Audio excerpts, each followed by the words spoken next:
Welcome to the Genius Factory. Enjoy the video. In this video, I will explain how to make good macarons. Mastering macarons can seem daunting, but with the right approach, you'll achieve delightful results. We'll focus on the Italian method, known for its stability and reliability. This technique involves creating a hot sugar syrup, which is then incorporated into the egg whites to form a robust meringue. This foundation is key to those coveted feet and a smooth shell. Precision is paramount when making macarons. Start by weighing all your ingredients accurately. A kitchen scale is indispensable here. Ensure your almond flour and powdered sugar are finely sifted together to eliminate any lumps, which can mar the macaron's smooth surface.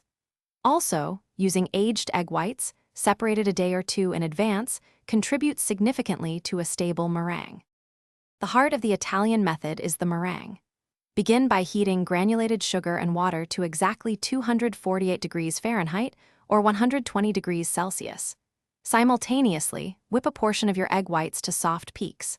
Once the syrup reaches temperature, slowly drizzle it into the whipping egg whites. Continue beating until the meringue is firm, shiny, and has cooled to room temperature, forming a stable base. Now for macaronage, the crucial folding step.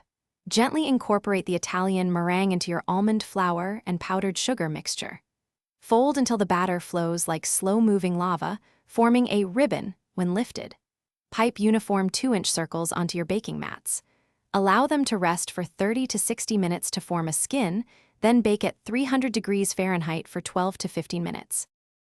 Thanks for watching. If you found this helpful, don't forget to like and subscribe.